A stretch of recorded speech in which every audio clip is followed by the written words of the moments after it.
আমার নবীজি এক পা দুপা করে আগাবে রে বাবা।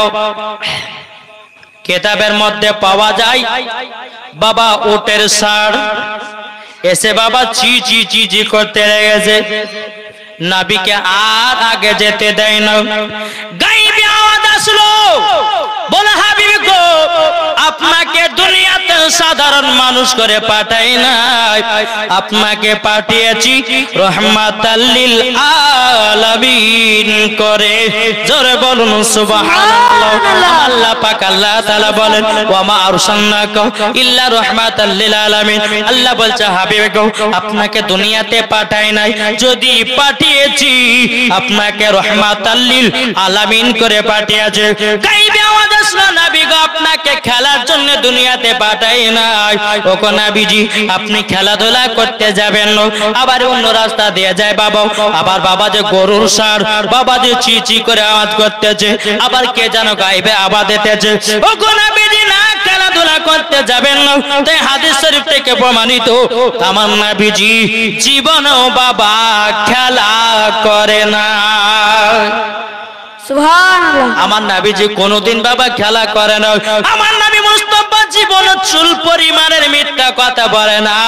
এরই নাম বাবা আল আমিন। জোরে বলুন সুবহানাল্লাহ। এরই নাম কি? আল আমিন। বাবারা মায়েরা বোনেরা গো, এইরকম ভাবে নিয়ে আমার নবী করিম সাল্লাল্লাহু তাআলা আলাইহি ওয়াসাল্লাম একদিন কাবার কাছে বসে আছেন। কাবার কাছে বসে থাকা আর একটা দৃশ্য দেখছে। কি দৃশ্য? কাবা শরীফের কাছে দুটি পাহাড়, সাপা পাহাড়, মারওয়া পাহাড়। ওই পাহাড়ের উপরে কিছু ছোট ছোট বাচ্চারা উঠেছে, আর ওই ছেলের বাপেরা পকেট থেকে খেজুর বের করে তার বেটাদেরকে খাওয়াচ্ছে। আমার নবী দেখছেন,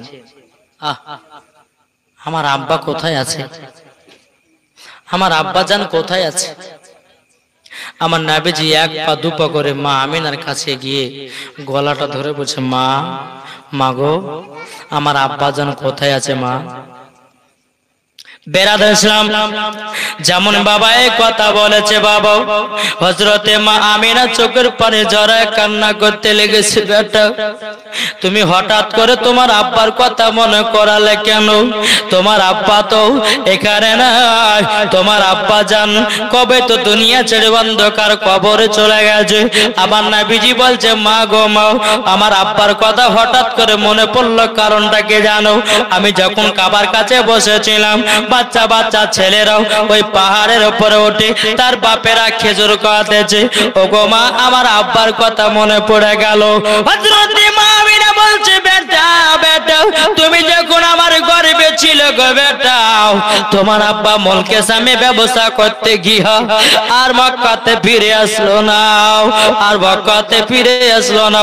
আমার নবীজি বলছো, গো মা জননী, আপনি কান্না করবেন না। ওগো মা, আপনি কান্না করবেন না। মা আমিনা বলতেছি, বলো গো বেটা বেটা, তোমার আব্বার কথা যদি মনে পড়ে যায় আমার বুকটা চিরচির হয়ে যায়। ওগো বেটা বেটা, তোমার আব্বা যখন আমাকে বিবাহ করে নিয়ে এসেছিল, আমাকে এতটাই মহব্বত করত, আমাকে এতটাই ভালোবাসতো। ওগো আমার বেটা, তোমার আব্বার কথা মনে পড়লে পরে আমি জানো সইতে পারি না। ওগো বেটা, তোমার আব্বাজান আমাকে এতটাই মহব্বত করতো, এতটাই ভালোবাসতো, তোমার আব্বার কথা মনে পড়লে পরে চোখের পানি ঝরঝর করে পড়তে লাগো গো বেটা। আমার নবীজি বলছে, মা, তুমি যদি কান্না করো আমি তো সইতে পারবো না। ওগো মা জননী, মা, আপনার কাছে একটাই আবেদন করব, আমার আব্বা জানের কবরখানা জিয়ারত করতে যাব গো মা, আপনি কি নিয়ে যাবেন নাকি? আমার মা আমিনা রাদিয়াল্লাহু তাআলা আনহা, তিনি বাবা চোখের পানি ফেলায় কান্না করতে লেগেছে। বলো গো বেটা, কেউ তোমাকে নিয়ে যাব না গো বেটা। ও বেটা, তবে যদি তোমার আব্বা আব্বার কবর জিয়ারত করতে হয়, তবে আমার শ্বশুর আব্বার কাছে অর্ডার নিতে হবে, হুকুম নিতে হবে। যদি তোমার আমার শ্বশুর আব্বা যদি হুকুম দেয়, অর্ডার দেয়, তবে আমরা যে পাবো। হযরতে মা আমিনা রাদিয়াল্লাহু তাআলা আনহা বাবাদের চোখে পানি নিয়ে বাবা আব্দুল মুত্তালিবকে বলছে, গো শ্বশুর আব্বা, আমার মার বাড়ি পেরা 10 বছর যায়নি, আমার মার বাড়ি 10 বছর যায়নি। হুজুর গো, আপনি কি আমাকে একটু ছুটি দিবেন নাকি? আমার মার বাড়িতে একটু যাব, ঘুরে আসবো। বাবা যে মুসলমান ভাইরাও, আব্দুল মুত্তালিব রাদিয়াল্লাহু তাআলা আনহু তিনি বলতে চান, বলো গো আমার, ও গো আমার বৌমা আমিনা, তবে শুনে নাও, তুমি যাবে তোমার নানির বাড়ি সোনার মদিনায়, সোনার মদিনাতে যাবে। যাও গো আমিনা, আমি তোমাকে 1 মাসের ছুটি দিলাম। জোরে বলুন সুবহানাল্লাহ। এখনকার মা বোনদেরকে যদি কোন বৌমা যদি শ্বশুরকে বলে, শ্বশুর আব্বা আমি মার বাড়ি গেলাম, শ্বশুর যদি বলে যায় 2 দিন পরে ঘুরে আসবে, 2 দিন পরে, বহুত দিন পর মার বাড়ি যাবে, 2 দিন পর বলে গেলবে না, শ্বশুর কথা মানবেই না। শ্বশুর তো দূর কথা, স্বামীর কথাই মানছে না। হ্যাঁ মানছে? স্বামী তো যদি বলে যে বিবি ঘর থেকে বাড়িস না, থাকো তোমার বাপের বাড়ি, চললাম বাপের বাড়ি, তোমাকে ডিভোর্স দেওয়া তা ভালো, কিন্তু বাপের বাড়ি যাওয়া ছেড়বো না, ঠিক কিনা? কেন কান্না করে? বলো হুজুর গো, আমার মার বাড়িতে আমি যাচ্ছি 1 মাসের জন্য, আর আমার বেটা যাবে তার আব্বা জানের কবর জিয়ারত করতে। যেমন বাবাই কথা বলে, আব্দুল মুত্তালিব চোখের পানি ফেলায় কান্না করতে লেগেছে।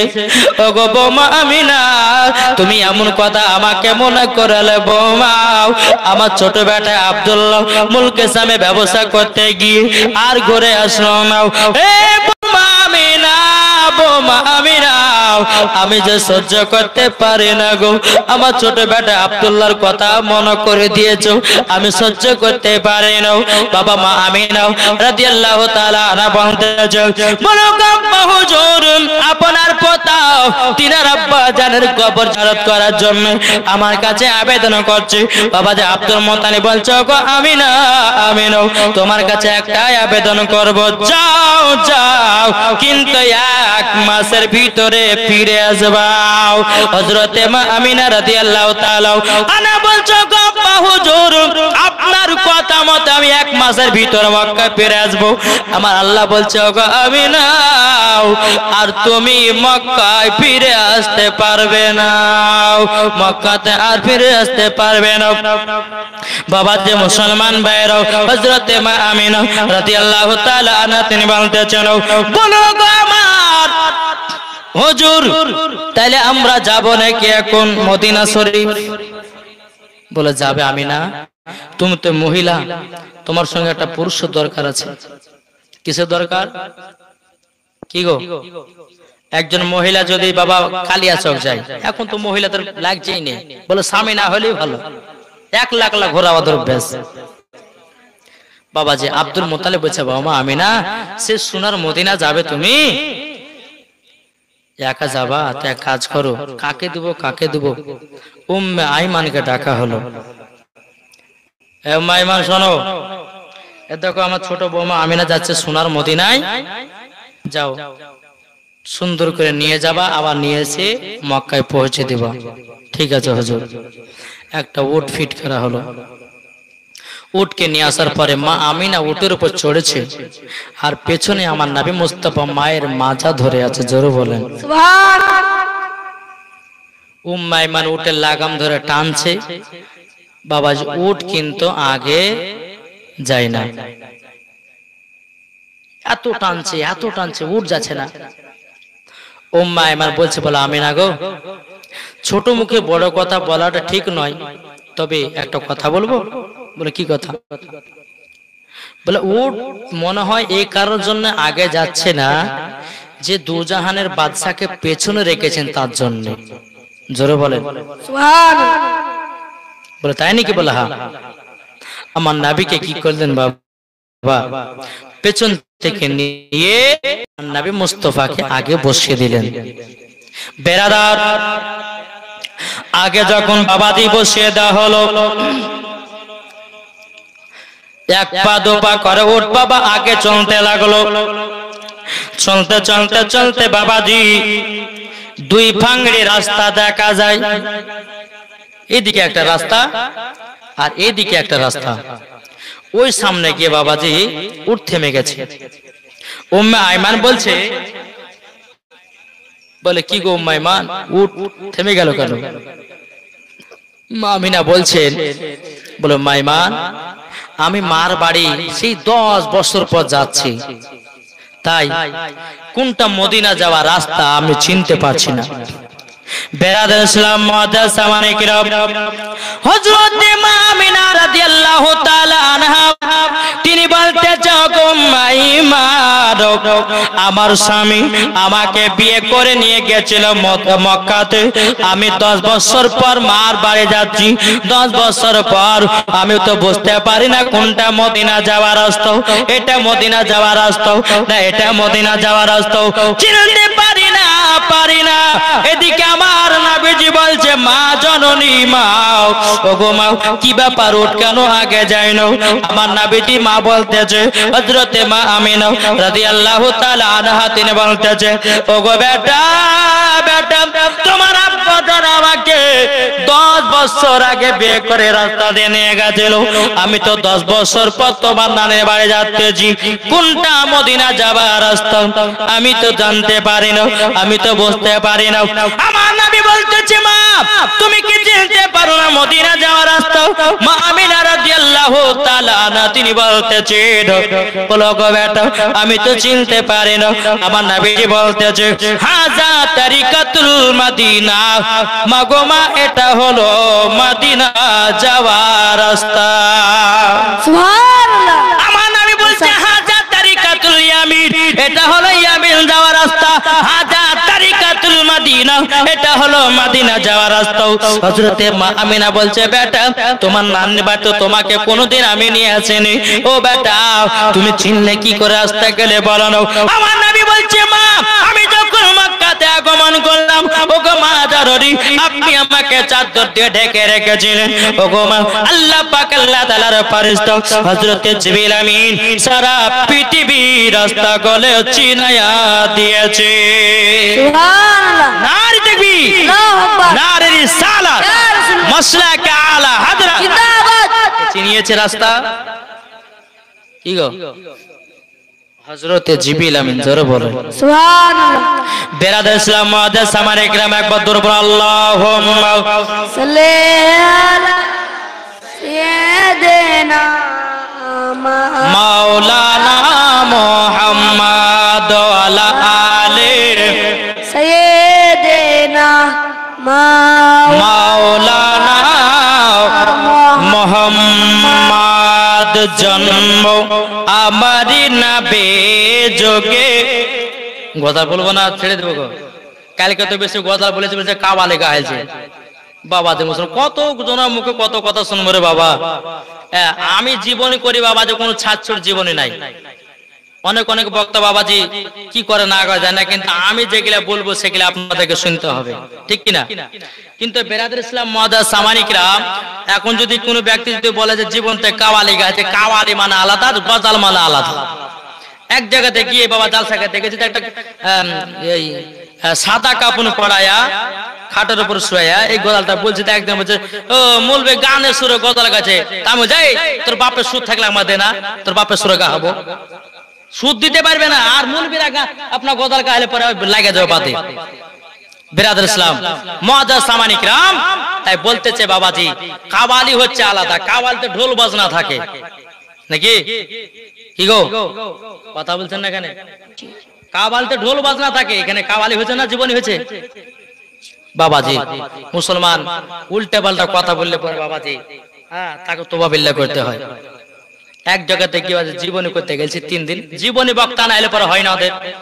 গেছি তো একজন বক্তা বলছে, মৌলভী সাহেব বলছে যে শুধু ওই গীত গাহা মৌলভী লিখবে, গীত গাহা মৌলভী লিখবে। হ্যাঁ, তা আমি বলেছি তাকান, গীত গাহা মৌলভী বলছেন, গীত গাহা মৌলভী না হলে তো মাদ্রাসার আদায় হবে না, গীত গাহা মৌলভী না তো মসজিদের আদায় হবে না। বিশ্বনবীর জীবনীকে গীত গাহা বলছে, তাহলে বাবা যে ওর প্রতি ফতোয়া পড়বে না পড়বে না? ইগো আপনাদের সম্মুখে আসে কি আমি গান গাহাছি?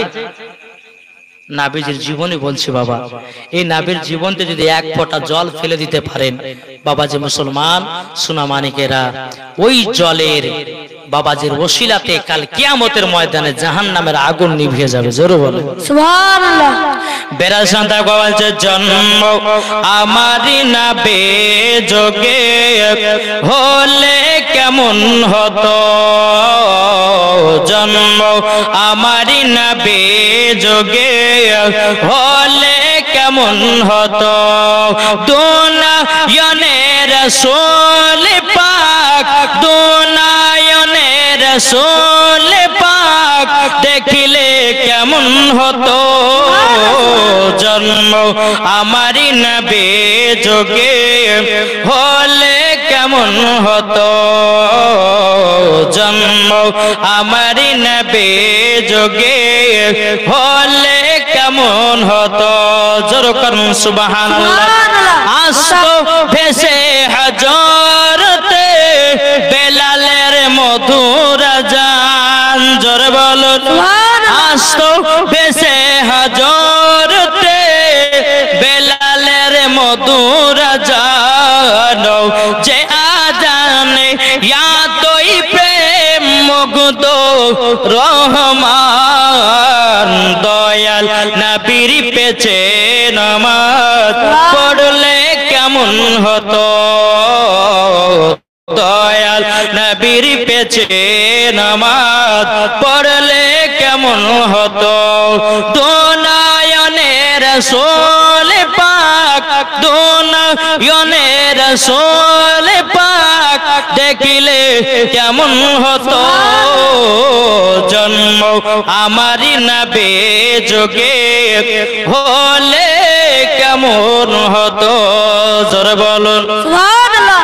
তিনি কতই আলোচনায় থাকতাম আমি অধম, সামনে রাসূল পাক হতো পাশে সাহাবাগণ, জোরে বলুন সুবহানাল্লাহ। তিনি কতই আলোচনায় থাকতাম আমি অধম, সামনে রাসূল পাক হতো পাশে সাহাবাগণ, আবু বকর উমর উসমান আলী সঙ্গী কেমন হতো, আবু বকর উমর উসমান আলী সঙ্গী কেমন হতো, দুনিয়ার রাসূল পাক দুনিয়ার রাসূল পাক দেখিলে কেমন হতো,